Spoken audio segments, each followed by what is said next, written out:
Donc la Terre a déjà connu des épisodes de variation du niveau des mers très importants. Ce qui est différent aujourd'hui, c'est la vitesse à laquelle le niveau des mers monte, sans doute plus rapide que ce qu'on a observé dans le passé, et c'est aussi l'exposition, le fait que les sociétés humaines se sont développées et occupent aujourd'hui les zones côtières en grande partie.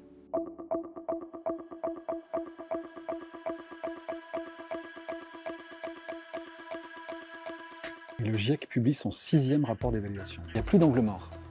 Dans les précédents rapports, il y avait une partie qui était non expliquée, une partie qu'on ne comprenait pas. On a de nouvelles données parce qu'on a de nouvelles observations, et en particulier sur les calottes glaciaires et sur la vitesse à laquelle fondent le Groenland et l'Antarctique.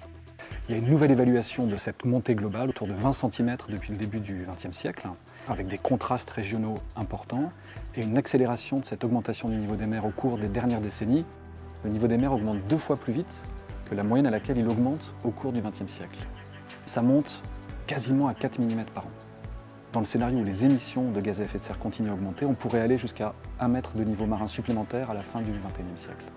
Les deux principaux mécanismes sont d'abord la dilatation thermique, fait que le volume d'eau qui se réchauffe occupe de plus en plus de place, et l'autre contribution importante est liée à la fonte de la glace continentale. Ce qu'on découvre maintenant, c'est la vitesse à laquelle fondent le Groenland et l'Antarctique, qui contribue à peu près pour moitié à l'augmentation du niveau des mers. Parmi les inquiétudes, il y a l'inquiétude d'une déstabilisation à grande échelle du continent antarctique ou de la glace en Antarctique. Et donc dans ces scénarios peu probables mais à fort risque, ce qu'on peut prévoir, ce qu'on peut projeter, c'est une augmentation de 5 mètres du niveau marin en 2150, liée à cette déstabilisation de la calotte antarctique. Un certain nombre d'écosystèmes, de végétation côtière, sont aussi affectés par l'élévation du niveau des mers. On peut penser aux végétations de type mangrove, aux zones humides côtières ou même aux herbiers, avec quelques chiffres alarmistes. Dans le cadre du scénario à forte émission et une augmentation du niveau des mers qui pourrait atteindre 1 mètre à la fin du XXIe siècle, on pourrait perdre 90% de ces zones humides côtières. Ces écosystèmes côtiers protègent les infrastructures et les populations de l'augmentation du niveau des mers en absorbant l'énergie des vagues et donc en diminuant les impacts des épisodes de submersion côtière. Ces écosystèmes côtiers sont aussi des puits de carbone importants. Et une partie du carbone stocké dans ces écosystèmes va se retrouver dans l'atmosphère en raison de leur destruction. On doit s'attendre à une augmentation de l'exposition des populations à ce risque lié à l'élévation du niveau des mers. On a une population de plus en plus importante en zone côtière. Plus de gens, plus d'infrastructures et donc plus de risques. D'ici la fin du siècle, on pourrait avoir dans certaines zones ces inondations côtières qui auraient lieu aujourd'hui qu'une fois tous les 100 ans pourraient advenir quasiment tous les ans.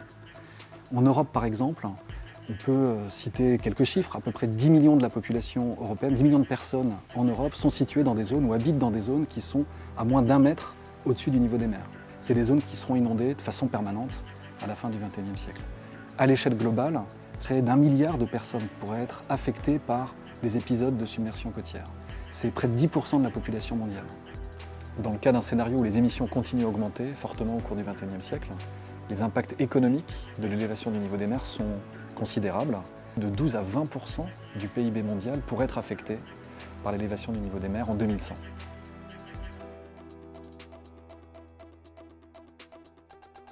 Il est important de pouvoir repenser nos trajectoires de développement en réfléchissant à des nouvelles capacités d'adaptation.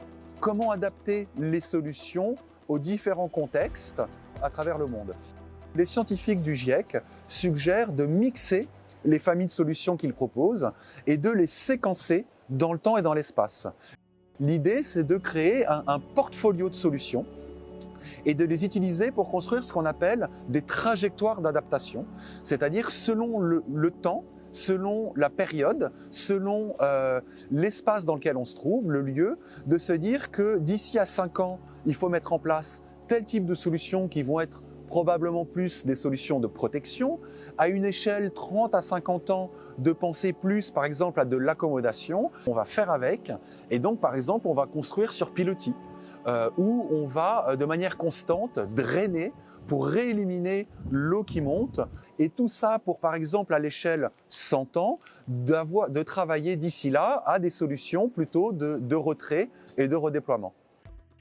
Un des enjeux majeurs pour pouvoir réellement s'engager tous ensemble, c'est-à-dire décideurs, sociétés civiles, acteurs économiques, ONG scientifiques, vers des trajectoires réellement transformatives pour adapter nos sociétés et en particulier nos littoraux et réellement d'avoir besoin de prendre conscience du risque qui est encouru et des conséquences et des impacts face à une non-action.